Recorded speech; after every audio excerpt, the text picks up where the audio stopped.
धृतराष्ट्र उवाच धर्मक्षेत्रे कुरुक्षेत्रे संवेता युयुत्सव मामका पांडवाश्चैव किम कुर्वत संजय। एक अनुवाद। धृतराष्ट्र ने कहा, हे संजय, धर्मभूमि कुरुक्षेत्र में युद्ध की इच्छा से एकत्र हुए मेरे तथा पांडु के पुत्रों ने क्या किया। तात्पर्य।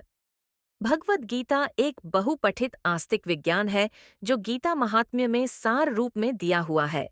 इसमें यह उल्लेख है कि मनुष्य को चाहिए कि वह श्री कृष्ण के भक्त की सहायता से संवीक्षण करते हुए भगवद गीता का अध्ययन करे और स्वार्थ प्रेरित व्याख्याओं के बिना उसे समझने का प्रयास करे।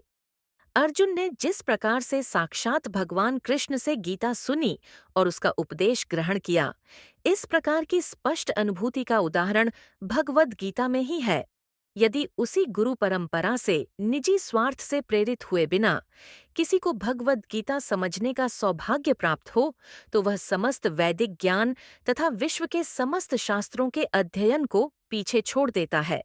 पाठक को भगवद गीता में न केवल अन्य शास्त्रों की सारी बातें मिलेंगी, अपितु ऐसी बातें भी मिलेंगी जो अन्यत्र कहीं उपलब्ध नहीं है। यही गीता का विशिष्ट मानदंड है।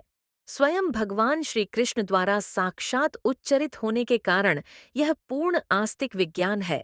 महाभारत में वर्णित धृतराष्ट्र तथा संजय की वार्ताएं इस महान दर्शन के मूल सिद्धांत का कार्य करती हैं। माना जाता है कि इस दर्शन की प्रस्तुति कुरुक्षेत्र के युद्ध स्थल में हुई, जो वैदिक युग से पवित्र तीर्थ स्थल रहा है। इसका प्रवचन भगवान द्वारा मानव जाति के पथ प्रदर्शन हेतु तब किया गया जब वे इस लोक में स्वयं उपस्थित थे। धर्मक्षेत्र शब्द सार्थक है क्योंकि कुरुक्षेत्र के युद्ध स्थल में अर्जुन के पक्ष में श्री भगवान स्वयं उपस्थित थे। कौरवों का पिता धृतराष्ट्र अपने पुत्रों की विजय की संभावना के विषय में अत्यधिक संदिग्ध था।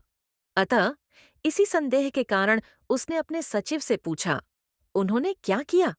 वह आश्वस्त था कि उसके पुत्र तथा उसके छोटे भाई पांडु के पुत्र कुरुक्षेत्र की युद्ध भूमि में निर्णयात्मक संग्राम के लिए एकत्र हुए हैं। फिर भी उसकी जिज्ञासा सार्थक है। वह नहीं चाहता था कि भाइयों में कोई समझौता हो, अतः वह युद्ध भूमि में अपने पुत्रों की नियति, भाग्य भावी के विषय में आश्वस्त होना चाह रहा था। चूंकि इस युद्ध को कुरुक्षेत्र में लड़ा जाना था, जिसका उल्लेख वेदों में स्वर्ग के निवासियों के लिए भी तीर्थ स्थल के रूप में हुआ है, अतः धृतराष्ट्र अत्यंत भयभीत था कि इस पवित्र स्थल का युद्ध के परिणाम पर न जाने कैसा प्रभाव पड़े। उसे भली भांति ज्ञात था कि इसका प्रभाव अर्जुन तथा पांडु के अन्य पुत्रों पर अत्यंत अनुकूल पड़ेगा, क्योंकि स्वभाव से वे सभी पुण्यात्मा थे। संजय श्री व्यास का शिष्य था, अतः उनकी कृपा से संजय धृतराष्ट्र के कक्ष में बैठे बैठे कुरुक्षेत्र के युद्ध स्थल का दर्शन कर सकता था। इसीलिए धृतराष्ट्र ने उससे युद्ध स्थल की स्थिति के विषय में पूछा। पांडव तथा धृतराष्ट्र के पुत्र दोनों ही एक वंश से संबंधित हैं, किंतु यहाँ पर धृतराष्ट्र के वाक्य से उसके मनोभाव प्रकट होते हैं। उसने जानबूझकर अपने पुत्रों को कुरु कहा और पांडु के पुत्रों को वंश के उत्तराधिकार से विलग कर दिया। इस तरह पांडु के पुत्रों अर्थात अपने भतीजों के साथ धृतराष्ट्र की विशिष्ट मन स्थिति समझी जा सकती है।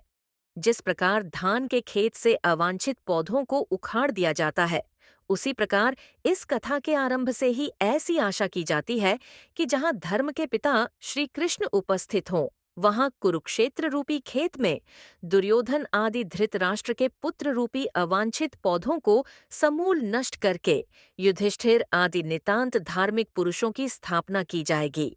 यहाँ धर्म क्षेत्र तथा कुरुक्षेत्र शब्दों की उनकी ऐतिहासिक तथा वैदिक महत्ता के अतिरिक्त यही सार्थकता